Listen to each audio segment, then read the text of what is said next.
What's good, you guys? We're back again with another video. As you can tell by the title, we're going to be talking about Emoni Bates. If you are a high school hoop head, like a person that watches a lot of high school ball, growing up, you knew Emoni Bates since he was 14 years old, since he was in a freshman in high school, or even coming out of middle school, we knew about Emoni Bates. Emoni Bates was probably the leader of the little baby KD movement. He was the guy before Brandon Ingram, before Chet, before Michael Porter Jr. He was the leader of that stuff. We seen him in high school. I mean, not high school. We seen him in middle school dominate. He was like 6'8", 6'9", just out there shooting over people. Him pull up threes from far. He actually played like KD, unlike the other guys that they compared him to, like Chet and Brandon Ingram. He actually played like KD. One dribble pull-ups, pulling up in your face. He doesn't really care. You're not really there. He was been, like I said, 6'8" since he was in middle school. We've known Emoni Bates for the longest of time. Then he went into high school. I believe he played 2 years in his the high school that he went to. At first, he played 2 years. Didn't really go the way he wanted to. Then what did he do? Well, what did his dad do? He made a whole school for him. He made a school, and now Emoni Bates is playing on Emoni Bates Fundamental. I think that's what it was called, or Bates Fundamental, like that. And we seen him again dominate. He was a top-ranked high school player. I believe he was in, if it wasn't this draft, it would have been last year's draft. As far as yeah, it was last year's draft. He would have been he was a top-ranked guy in that class coming out of high school. So then he goes, I think he reclassified and skipped his senior year and goes to Memphis, and now that's where it kind of went down. They played him at the point guard, which, shout out to Penny Hardaway. I like Penny Hardaway. A very fun player to watch. I think he's a very good coach. I think he's building a culture over there in Memphis. I don't understand why he put him at point guard. He's just never shown that he can play that position. So that was kind of pointless, and that kind of ruined his freshman year in a sense. It ruined his freshman year. He had a very bad freshman year. Then I believe he got hurt and missed some time. But then he kind of built back on it at the end of the season, especially in that one tourney game. I believe he had 30 points or something like that. And then he transferred because, like I said, playing at point guard, obviously Penny doesn't know what to do with you. So go. And what did he do? He went to Eastern Michigan. Why? It's pretty obviously why he went to Eastern Michigan. They gave him the team. They said, you can do whatever you want over here, just like you can do, that's like you did in middle school, just like you did in high school. Just come over here and do whatever you want. And that, again, kind of killed his career, because we've seen a lot of flaws in this game. Not really being able to shot create. You look at the 19 points, you be like, oh yeah, he can score. He's just so gifted of a shooter that even though he's shooting over you and he's not creating no space, he's still going to make the shot, because he's a very gifted scorer. But he can't create no space. He's not a passer, not a playmaker, can't do that at all. Is a terrible, and I mean terrible defender. And that's why he dropped to, I believe, 49 to the Cavs. And a lot of people, the casuals, that seen his high school tapes was like kind of bought into the baby KD stuff. They're like, why did he drop that low? If you actually watch him in Michigan and not watch the Eastern Michigan and not watch the highlights, it wasn't a bad year in a sense, because like he had some flash. It wasn't a bad year, but it wasn't like he just looked like a guy that was told to go out there and score. And that's not really what the NBA wants nowadays. You got to be able to do a lot of things to stay in this league. Some people are specialists, don't get me wrong, but he really is not a specialist like that. Because you really didn't see him shooting all ball a lot. I would say he can be a catch and shoot specialist. That's how gifted he was as a scorer. I mean, as a shooter, but in the college, he was a scorer. He didn't do no off ball stuff. So that's why he dropped that far. Now, going into the summer league, showed me a lot. Because I'm not even going to sit here and lie. I didn't really watch him like that in Eastern Michigan. I was one of the guys that watched the highlights, but I also knew that he just wasn't that good to be a first round pick. I knew that. So going into this, I just wanted him to play all ball, and he did that the whole time. I wanted him to play in the system. He did that the whole time. I wanted him to catch and shoot. He did that the whole time. I believe I got his stats right here. I know he averaged 16 points, 16.8 points. 43% from the field goal and 41% from the three.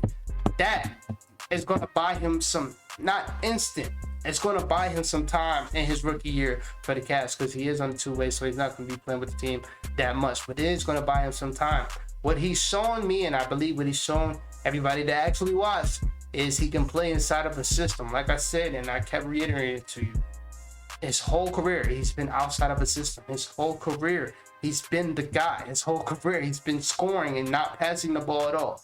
So his whole career, he's never played off ball, never ever played off ball. So seeing him do that instantly and have a very good impact, mind you, we won the championship in the summer league and he was the third best player.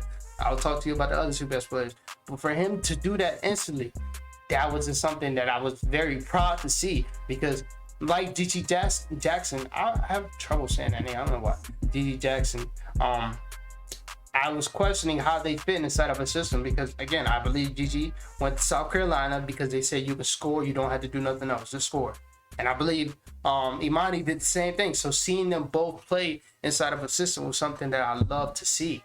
Now, him playing off ball, I felt like he moved great off ball. He played off ball because we had Isaiah Mobley. Isaiah Mobley was just in that paint, and he was just playmaking out the post, and he was scoring in the post, and he did a very good job at that. And who benefited off that? Sam Merrill, who hit, I believe, 58 threes, or 48, because 58 sounds crazy, but it was one of those in 8 games, because he was just moving off ball. Same thing with Emoni Bates, shot 41% from the 3. He was playing very good off ball, and that's something that he's going to be able to do a lot, because I know this year we're going to be running it not through Isaiah Mobley, but Evan Mobley. Now, if he gets time, if he's shooting like he was doing in the summer league, if he's moving off ball like he was doing in the summer league, he can get some minutes. Won't say right away, because we are a really good team, and I do think we have a lot of pieces on the team. I won't say right away, but he can find some minutes in the middle of the season where we're kind of banged up and we need somebody to shoot. He can find some minutes because he's shown on his catch and shoot time, he's one of the best in the draft.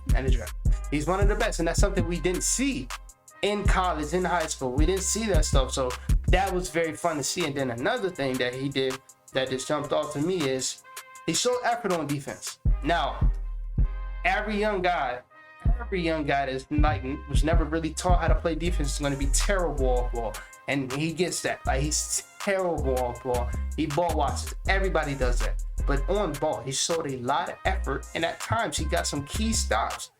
I didn't think he could do that. I thought he was too small. I thought he was too slow. I'm watching him, and I'm like, what did I see in high school? Like, I don't understand why we thought he was like that great in high school. Not saying that he's not a good player, but like, we thought he was on some other shit in high school.